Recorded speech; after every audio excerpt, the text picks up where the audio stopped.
Well, this is a very exciting event, the Index FORO. It's a yearly event that has a bunch of companies that supply the maquiladora industry, from custom broker, transportation, logistics, medical, different companies that provide services and products to the maquila industry. So this is a very important event for Reynosa. And you have a speaking role. Yes, I was invited to have a networking session so that we can meet one-to-one with companies that might have questions regarding tariffs, issues with trade in the United States, which, as you know, it's evolving and challenging for many companies.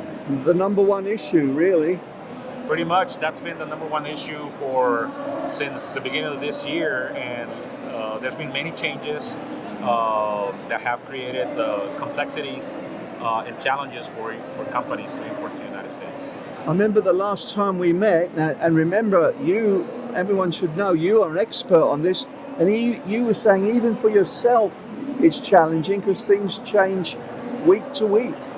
Yes, because the issue is that the executive orders and the publications from the government come out, and then they're implemented. The new tariffs or whatever new regulations are implemented pretty much immediately. So they don't give us the time to review, digest, and identify the areas that we need to make the updates.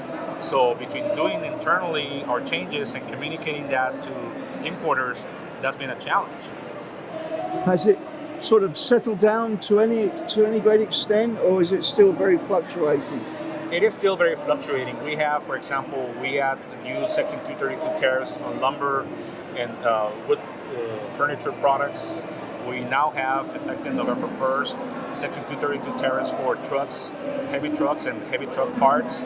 So, and then we're going to see some changes coming for additional tariff provisions for Section 232 for aluminum and steel before the end of the year. And then on top of that, as you know, the president has been in Asia for the last few days, and he's negotiating trade agreements with different countries. So we're going to see changes in the next few days regarding those countries, in particular China, for example.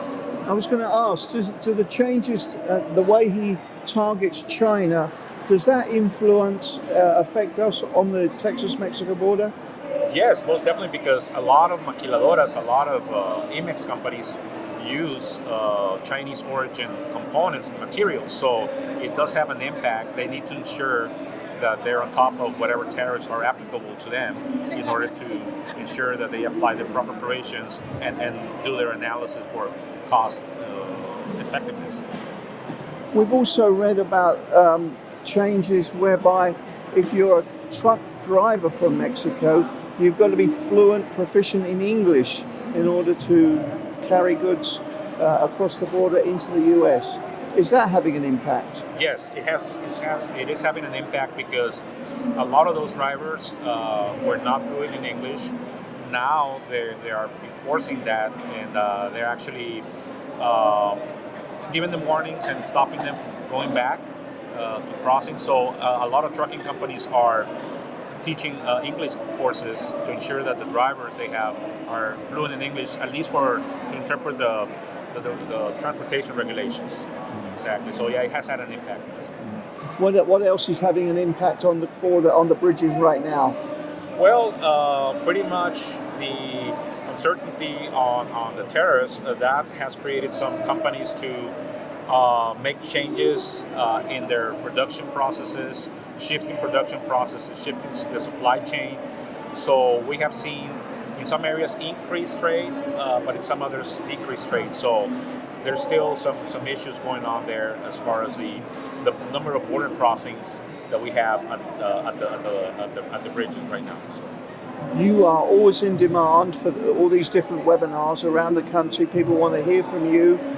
Do you have any big events coming up? Any webinars that the reporters or the public can tune in and hear your thoughts? Well, we're going to be appearing in the news and the radio